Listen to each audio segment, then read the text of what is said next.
Olo Rite, my MVVs, welcome. Elders blow hot in the palace of the Oni of Ife. They scream at what is being done to Olori Naomi, at the conspiracy against Olori Naomi for no reason. They are very, very unhappy because this is very glaring, like people just wanting to get Naomi out completely. And the reason why elders are very upset is because they feel that these people who are against Naomi are taking this too far. Yes, the reason, and also the reason why it is so bad, why they feel this bad, is because Naomi is not a wife who came into the palace and left with nothing. Naomi came and gave them an heir.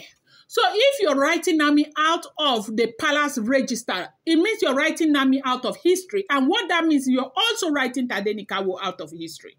And this is why they are so unhappy. They told the Oloris that Naomi is more of a wife than each and every one of you. Naomi is the only wife of the Oni of Ife that went through the 13 rituals, including the Oro Rite, Isese binding, and the Imole Rite. Yes, it's only Naomi that went through all of those rites in the traditional, in the royal family. Others came, they got married, they did their 1 to 3 rites, and they left. Naomi did 13 rites, including this very important rite that the royal family do not play with. Now, what is the Oro Rite? I may not be pronouncing that name well. It is spelled O-R-O, okay, right.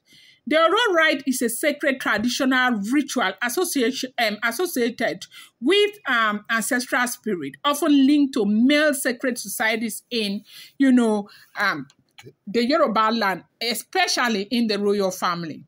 In the context of a royal marriage, it serves a spiritual function of cleansing, binding, and protecting the bride.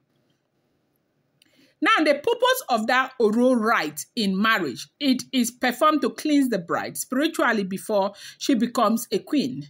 It binds her to the throne and the deities of the land.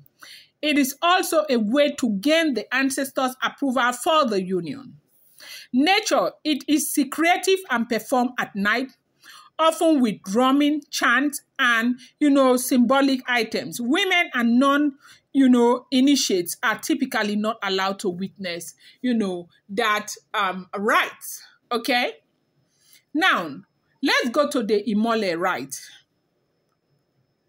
In the Yoruba, land, okay, Imole literally means light or illumination. But ritually, it refers to a spiritual awakening or initiation into a sacred, palace tradition and mysteries. The purpose in marriage is that it marks the queen's final initiation into the spiritual consciousness of the palace. She is introduced to the Orisha, deities, and palace taboos she must now observe, okay? Often include the presentation of sacred items and recitation of spiritual oaths or prayers. Symbolism, transition from a common woman to a custodian of sacred tradition. Okay? Now, let's leave Imole and go to Isese binding. Isese means tradition in Yoruba, and the Isese binding refers to the ritual covenant that ties the queen to the custom, gods, and spiritual expectations of the royal household. Purpose in marriage, it is a, it is a rite that spiritually binds the queen to the culture, taboos, and responsibilities of the palace, okay, of the palace life. Breaking it is believed to bring spiritual consequences or disgrace. Now, what is involved? The poor liberation, oaths, and sometimes the symbolic trying of clothes or thread, signifying spiritual entanglement, okay? You know that thread now? I don't know, there's a name that they used to put, like that thread that they put on the ground that women will go and pass, such that you cannot meet another man. There is a popular name, I don't know it again, I've forgotten it, okay? Now, in Yoruba royal marriage, these rites are not just symbolic, but they are covenant that tie the bride to the king's lineage and ancestors, the gods of the land, the spiritual expectation of her rule. They distinguish a queen from an ordinary wife, initiating her into the mysteries and restrictions of royalty and making her both sacred and washed, okay? Now, you see, this is the reason why you see that it's been very difficult for Naomi to move on with her life. You know that for a very long time, people have been saying, Naomi, move on, Naomi, move on, Naomi, move on. It's been very difficult for her to move on because these rites she performed, especially these 3 rites, she cannot move on without the consent of the Oni of Ife. Oni of Ife has to give her the go-ahead to move on before she can move on.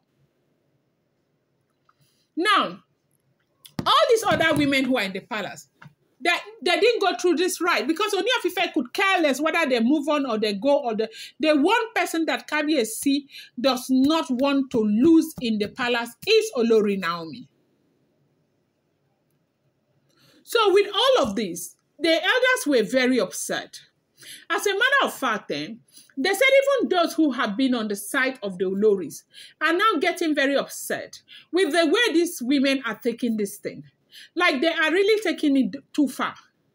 Because what they are planning to do right now, if anything had gone wrong like last week, God forbid, or last 2 weeks, they would have written even Tadenikawo out of the palace, out of the life of the Oni of Ife. Like they never existed. They were never there. Because there is no way to begin to claim that they married them and they don't. Because the king has a right to marry a woman and not put the woman's name in that book.